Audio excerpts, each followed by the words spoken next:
Dinamite eterno. Até o Breiler ficou animadíssimo com o Papo Gomes ao vivaço agora na ESPN. Muito engraçado a bancada. É, porque o Dinamite me conhece bem, eu não me empolgo fácil. Mas Papo Gomes é um nome que realmente desperta ânimo. O Papo é bom, né? Se sentiria animado. E não há tempo que falte amor. Acompanho o Vasco aonde ele for. Nasci pra te seguir. Salve, família vascaína! Sejam bem-vindos aí a mais um vídeo no canal. Eu sou o Thiago, você está no canal Vasco em Família. Se não for inscrito aqui, já dá aquela moral, se inscreve no nosso canal. Deixa o like pra gente estar chegando a mais vascaínos. E não esquece também de ativar o sininho de notificação para não perder os próximos vídeos. E tá sempre por aqui dando aquela moral, deixando a sua opinião, o seu comentário pra gente estar trocando aquela ideia de vascaíno para vascaíno, repercutir aqui as últimas notícias do nosso Vascão. E hoje é dia de Vasco, a gente espera ver aí o time principal diante da Portuguesa. Quero trazer aqui o Carlos Alberto lá no programa Os Donos da Bola para repercutir aí esse confronto de hoje. E eu acho que o Carlos Alberto exagerou, galera. Quero até saber a opinião de vocês, porque ele tá falando aí em rebaixamento do Vasco na Série C. Quero passar aqui para vocês verem. Quero trazer também uma resenha do programa da ESPN de agora há pouco, que falou aí do provável time titular do Vasco, deixou a opinião deles lá, e eu quero trocar essa ideia aqui com vocês também. E falaram aí, como mostrei no início, de Papo Gomes. Você vai ver aqui o que eles estão falando aí desse possível reforço do Vasco aí, jogador campeão do mundo pela Argentina. Antes, vamos repercutir aí esse confronto de hoje diante da Portuguesa, fora de casa. Um confronto importante pensando nessa competição, que se tornou ainda mais importante pela questão da Copa do Brasil no ano que vem. O Vasco precisa classificar. Inclusive, a gente estava vendo aí, comentamos aqui um outro dia, né, o trabalho do Felipe Maestro, que ganhou do Vasco num jogo amistoso. O Bangu tá bem, tá com 8 pontos, o Vasco tá só com 2, então sei que tem muito campeonato ainda pela frente, mas são pontos aí pro Vasco tirar, e a gente sabe que algum tropeço, mesmo com o time titular, pode acontecer. Por exemplo, o Flamengo empatou com o time principal aí, com o Madureira. Então, algum resultado negativo, mesmo com o time principal, pode acontecer, e aí já tem uma certa distância aí, por exemplo, o Bangu aí do Felipe Maestro. Então, realmente, o mais rápido possível, o Vasco tem que entrar com seus melhores jogadores para pontuar e classificar aí para as semifinais do Carioca, que é importante sim, para que a gente possa ter jogos decisivos para criar uma casca no Campeonato Brasileiro. Na Copa do Brasil o time está mais entrosado, família vascaína. Mas o Carlos Alberto falando aí desse processo, que ele não gostou nada, né, do Vasco viajar lá para os Estados Unidos, deixar o Campeonato Carioca na mão do time alternativo. O cara até falou de rebaixamento no Campeonato Carioca. Se liga só. Cara, se o Vasco não entrar com a sua força máxima e perder para a Portuguesa, que não é impossível, na minha opinião, ele pode dar adeus pro campeonato. Infelizmente, porque assim, não é o que eu quero, tá? Porque a torcida do Vasco não merece estar sofrendo há tantos anos. Então assim, esse ano, com investimento, com tudo, o Vasco tem que estar brigando aqui, ó, com o Flamengo e o Fluminense. Eu entendo que tudo na vida é planejamento, estratégia e processo. Não, eu respeito o que eles fizeram, de levar o time para fora, tal, para na cabeça deles expor, né, a marca, enfim. Mas o Vasco é grande, cara. Só que aí, quando você fala pra mim assim, eu tô contigo 100% nessa, o torcedor precisa de alegria, é porque pro torcedor, por mais que ele fale assim, o Carioca, se ele for pra lanterna, se ele não classificar, já é porque ele vai ficar em casa vendo o pessoal jogando semifinal de Carioca, de Guanabara, jogo de televisão, audiência passando até plim-plim, e o Vasco fora de novo. Aí já é ruim. Com o Vasco na zona de rebaixamento, calma, o Vasco ainda tá aqui na 9ª posição, mas o Vasco tá com um pontinho a mais do que Boa Vista e Nova Iguaçu e empatado com o Madureira. O Campeonato Carioca rebaixa, hein? Não, gente, peraí, não pode. Não, o Vasco não pode nunca pensar nisso. Deus me Aí é tragédia máxima. Não, isso não vai acontecer. Não, isso não vai acontecer. Eu acho que mas, amanhã... assim, cara, porque assim, o que a gente falou antes, o Carioca é muito bom quando ganha. Quando perde, é um inferno. A cabeça do treinador fica na reta, os jogadores não vão ter paz pra jogar, e a torcida do Vasco tá no direito de cobrar. Então, pra mim, tem que botar o time principal. Deu uma exagerada, né? É claro que não tem a mínima condição aí do Vasco cair para a Série B do Campeonato Carioca. Agora o Vasco vai voltar aí com o seu time principal. Eu discordo um pouco do Carlos Alberto, a gente já trocou essa ideia aqui em lives, em vídeos, Eu achei interessante essa viagem aos Estados Unidos, principalmente para encarar um time como o River Plate, que expôs ali alguns pontos fracos nossos que a gente precisa realmente buscar reforços, como é para o sistema defensivo e em outras posições em geral. Então achei um jogo que acrescentou muito mais do que o Vasco ter ganhado do Madureira ou ganhasse do Audax. Então acho que foi importante essa viagem e agora entrar com o time principal aí e buscar os pontos para o Vasco classificar nesse campeonato carioca. Agora eu vou trazer aqui o Breyle e a galera lá da ESPN para comentar um pouco sobre o time principal do Vasco, o time titular de hoje. Aí tem algumas situações que eu não gosto muito não. Vamos ver, se liga só. Um estádio lotado, como a gente já disse, ingressos esgotados, vai estrear o time da SAF. E no estádio, o luso brasileiro, daquela histórica foto do Roberto Dinamite cumprimentando os torcedores. Ah, que legal, olha que simbólico. Não tem mais aquele alambrado, né? Não. Tem uma gaiola, assim, era bonita aquela foto, né? Vamos lá, ó, o time provável que o técnico Maurício Barbieri vai colocar em campo: Ivan, Puma Rodrigues, Miranda ou Robson Bambu e Léo. Lucas Piton na lateral esquerda, Zé Gabriel, Jair e Nenê no meio campo, Gabriel Peck, Pedro Raul e Egnaldo. Não tem o De Luca, que é o volante contratado do Bahia, seria em tese o titular no lugar do Zé Gabriel, tá machucado, assim como o Orelhano, reforço que chegou do Vélez, jogador muito interessante, mas na ausência dele, o Barbieri tenta o Egnaldo. Por que a ausência dele? Os dois estão machucados. O Orelhano também? Sentiram lesão nesses jogos.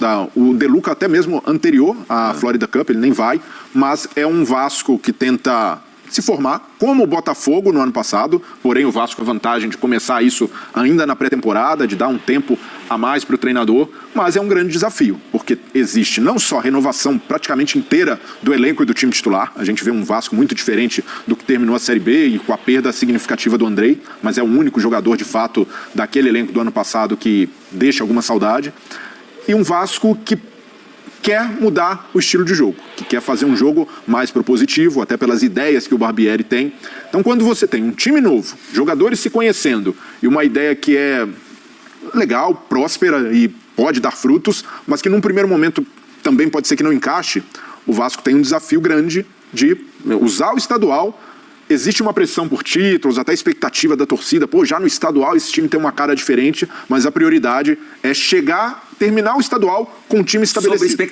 Tá aí, família, pegando esse trecho aí final do Breyle, né, falando que o Vasco tem que usar o Campeonato Carioca para chegar bem aí, competitivo no Campeonato Brasileiro, nas fases iniciais também da Copa do Brasil. A gente entende que precisa de chegar a reforços, isso é um ponto que nenhum vascaíno discorda, mas aí analisando o time de hoje, que pode entrar já o time principal, a gente sabe que tem algumas contusões de reforços, né, que chegaram, que foi o De Luca e o Herediano não vão atuar, mas tem algumas posições ali que me incomoda um pouco o Maurício Barbieri ter algumas insistências. Primeiro é o Zé Gabriel. Poxa, não existe você perder jogos importantes agora nessa sequência, contra a Portuguesa, Volta Redonda, e você insistir num jogador que não vai te acrescentar nada ao longo da temporada. O Zé Gabriel, ele é muito limitado, ele nos remete aí um passado que foi da Série B, que nem na Série B ele conseguiu ser titular. As partidas que o Zé Gabriel jogava, o Vasco não ganhava de jeito nenhum, já falei aqui. A melhor coisa que o Zé Gabriel fez pelo Vasco foi demitir o Maurício Souza. Foi a melhor coisa, então uma insistência nesse jogador me incomoda um pouco. Não tem outra opção. Cara, testa ali o Figueiredo, bota o Jair de primeiro e o Figueiredo, mas o Figueiredo tem que ser atacante, Thiago, mas é melhor que o Zé Gabriel, cara, qualquer coisa. E aí o Figueiredo, ele pode ser uma opção quando o Vasco não tiver aí por motivo de contusão,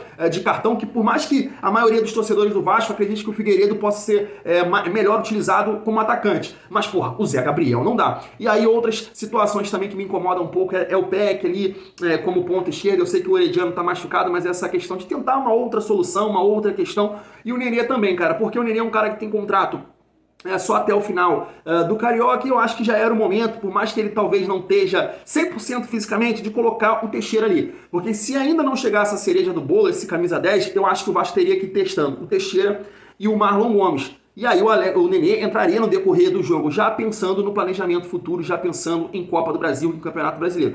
Claro que é um início de trabalho aí do Barbieri, mas essas insistências em alguns jogadores que não podem vestir a camisa do Vasco, Zé Gabriel e o Peck, eu já acho que não rende mais ali naquele lado esquerdo, tem que achar uma outra questão pro Peck, e aí o Vasco perde algumas oportunidades, tempo de trabalho pra gente chegar entrosado aí no Campeonato Brasileiro e na Copa do Brasil. Agora, família vascaína, eu quero trazer aqui essa situação aí do Papo Gomes, né? Parecia aí, tempos atrás, que foi o Vasco que entrou em contato, né? O Sevilha, que a 777 tem uma parte também lá do clube. O jogador atua agora no Sevilha. Conheço bem o Papo Gomes, né? Acompanhei ele bastante lá no Atalanta, no futebol italiano. Foi campeão aí do mundo. E o Vasco tá correndo atrás aí de jogadores, né? Zagueiro, surgiu o nome ontem também do meia que atua no Cincinnati do futebol dos Estados Unidos, né? Luciano Acosta. Se fala aí que ele é o novo Soteldo, mas eu quero trazer aqui essa resenha aí do programa da ESPN em relação ao Papo Gomes, porque segundo eles, se chegar no Vasco hoje, é a maior contratação da janela do Vasco. Concorda? Se liga só.